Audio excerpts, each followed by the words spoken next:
So guys, let's discuss this question. Question is dash is the excess of total expenditure over total receipts other than borrowings. अब ना एक ये जो budget deficit है and fiscal deficit इनमें बहुत ही एक माइन्यूट सा डिफरेंस है। मैं वो डिफरेंस बताता हूँ तो तुम्हें ना इसका मतलब समझ आ जाएगा इसका आंसर क्या होगा। बहुत बच्चों के दिमाग में होता है कि budget deficit and fiscal deficit is one of the same thing, ठीक है। बट ये चीज अपने दिमाग से बाहर निकाल दो, बजट और फिस्कल डेफिसिट सेम बात है। देखो, दोनों में एक चीज तो कॉमन है। अगर हमें डेफिसिट निकालना है, डेफिसिट का मतलब तो यही होता है कि एक्सपेंडिचर ज्यादा एंड रिसीट्स कम, दोनों में एक बात तो सेम है। बजट डेफिसिट का फॉर्मूला क्या होता है? बजट डेफिसिट का फॉर्मूला होता है total expenditure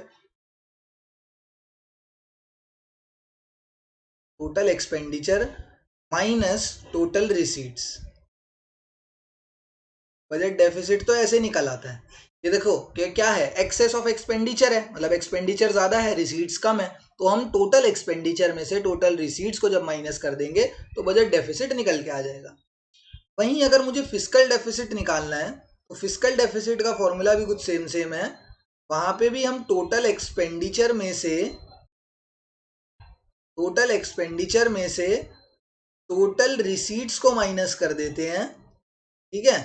but in receipts के अंदर जो सरकार की बोरोइंग्स होती है उनको हम एक्सक्लूड कर देते हैं, ठीक है। जितनी भी सरकार ने रिसीट्स जो है ना, ये जो बोरोइंग्स है, borrowings are a part of receipt. Borrowings अगर हमने करी है, देखो सरकार ने बोरोइंग्स करी है, इसका मतलब सरकार के पास जो है इनकम या पैसा आया है। इनकम क्या हुई है? इंक्रीज हुई है। यार इनकम तो नहीं बोलेंगे, मनी बोल देंगे। अगर किसी से सरकार ने कहीं से भी पैसा लिया है, देखो मैं कह रहा हूँ आरबीआई से लिया, इंटरनेशनल मॉनेटरी फंड से लिया, कहीं से भी लिया, तो सरकार के पास पैसा इंक्रीज हुआ। पैसा इंक्रीज हुआ है, यहाँ पर साफ साफ जो है गवर्नमेंट के पास पैसा आ रहा है। जब जब सरकार के पास, गवर्नमेंट के पास पैसा आएगा तो वो रिसीट्स का पार्ट होगा, ठीक है। अब ये कौन सी रिसीट है, कैपिटल है या रिवेन्यू है, उसकी वैसे अपने को जरूरत नहीं है, बट फिर भी देख लो, ये कैपिटल रिसीट है।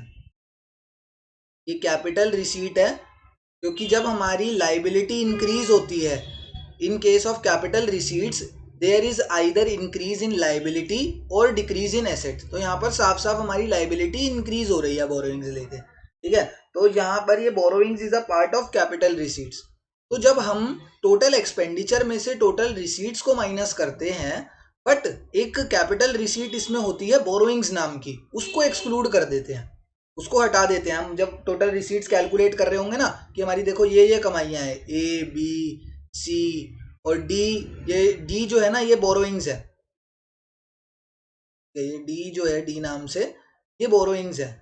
मैं कहता हूँ सारी कमाइयाँ जो है ना टोटल रिसीट्स में सब ऐड कर लो, ये भी ऐड कर लो, ये भी कर लो, ये भी कर लो, बट बोरोइंग्स को मत करना, बोरोइंग्स को एक्सक्लूड कर देना। तो वो हम कब करते हैं? वो हम करते हैं फिस्कल डेफिसिट के केस में। वो कब करा जाता है? फिस्कल डेफिसिट के केस में। तो बस यही फर्क है दोनों में, इसमें बजट डेफिसिट में एंड फिस्कल डेफिसिट में। बजट डेफिसिट में सारे एक्सपेंडिचर्स, जितने भी एक्सपेंडिचर सरकार के हैं, माइनस कर देते हैं टोटल रिसीट्स के साथ। एंड फिस्कल डेफिसिट में टोटल एक्सपेंडिचर को माइनस करा जाता है टोटल रिसीट्स के साथ, बट इस टोटल रिसीट्स में बोरोइंग्स को एक्सक्लूड कर दिया जाता है, बोरोइंग्स को अपनी कैलकुलेशन में नहीं लिया जाता। तो इसका आंसर क्या होगा? इस क्वेश्चन का साफ साफ अब मुझे दिख रहा है, इसका आंसर होगा फिस्कल डेफिसिट। रीजन सिंपल है, देख लो, excess of total expenditure over total receipts, दोनों में ही एक्सपेंडिचर और रिसीट्स को तो माइनस कर रहे हैं, बट यहाँ पर साफ साफ लिख दिया अदर देन बोरोइंग्स, मतलब बोरोइंग को क्या करना है? बोरोइंग्स को एक्सक्लूड करना है। अदर देन बोरोइंग्स मतलब बोरोइंग्स को एक्सक्लूड करना है। बोरोइंग्स को एक्सक्लूड कहाँ पे करना था? फिस्कल डेफिसिट में। तो इसका करेक्ट आंसर होगा fiscal deficit is the excess of total expenditure over total receipts other than borrowings. Thank you.